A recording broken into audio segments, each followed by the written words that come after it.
Sadiq Ali തങ്ങൾക്കെതിരായി social മീഡിയയിൽ പ്രചരിച്ച വ്യാജ പോസ്റ്റിനെ തുടർന്ന് പോലീസ് കേസ് രജിസ്റ്റർ ചെയ്തു. വിഷയത്തിൽ വിശദമായ പ്രതികരണവുമായി പോലീസ് രംഗത്തെത്തി. വ്യാജ പ്രചരണങ്ങൾക്കെതിരെ കർശന നടപടി തുടരുമെന്ന് അധികൃതർ മുന്നറിയിപ്പ് നൽകി. സാദിഖ് അലി തങ്ങളെ അപകീർത്തിപ്പെടുത്തുന്നതിനായി സോഷ്യൽ മീഡിയ പ്ലാറ്റ്ഫോമുകളിൽ വ്യാജവും തെറ്റായ വിവരണങ്ങളും ഉൾപ്പെടുത്തി പ്രചരിച്ച പോസ്റ്റാണ് ഇപ്പോൾ വിവാദമായിരിക്കുന്നത്. കഴിഞ്ഞ കുറച്ചു ദിവസങ്ങളായി ഈ പോസ്റ്റ് വ്യാപകമായി പ്രചരിച്ചതോടെ വിഷയത്തിൽ വലിയ പ്രതികരണങ്ങളാണ് ഉയർന്നത്. ഇതിനെ തുടർന്നാണ് സാദിഖ് അലി തങ്ങൾ പോലീസിൽ ഔദ്യോഗികമായി പരാതി നൽകിയത്. പരാതിയുടെ അടിസ്ഥാനത്തിൽ സൈബർ ക്രൈം വിഭാഗം കേസ് രജിസ്റ്റർ ചെയ്ത് അന്വേഷണം ആരംഭിച്ചു.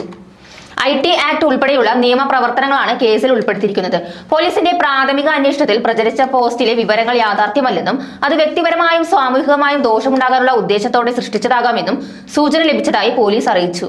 പോസ്റ്റിന്റെ ഉറവിടം കണ്ടെത്തുന്നതിനായി ഡിജിറ്റൽ ഫോറൻസിക് പരിശോധനകൾ പുരോഗമിക്കുകയാണ്. പോസ്റ്റ് ആദ്യമായി പ്രസിദ്ധീകരിച്ച അക്കൗണ്ടും പിന്നീട് അത് ഷെയർ ചെയ്ത അക്കൗണ്ടുകളും തിരിച്ചറിയാൻ സൈബർ വിദഗ്ധരുടെ സഹായത്തോടെ പരിശോധനകൾ ശക്തമാക്കിയിട്ടുണ്ട്. ഇതുമായി ബന്ധപ്പെട്ട് ചിലരെ ചോദ്യം ചെയ്യുന്നതിനും പോലീസ് തയ്യാറെടുക്കുകയാണ്.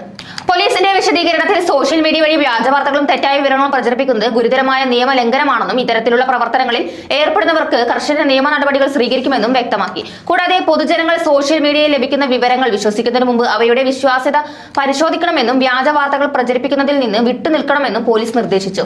കേസിന്റെ അന്വേഷണം പുരോഗമിക്കുകയാണെന്നും ഉടൻ കൂടുതൽ വിവരങ്ങൾ പുറത്തുവരുമെന്നും പോലീസ് അറിയിച്ചു. വ്യാജ പ്രചരണങ്ങൾക്കെതിരെ ശക്തമായ നടപടി തുടരുമെന്നാണ് അധികൃതരുടെ നിലപാട്.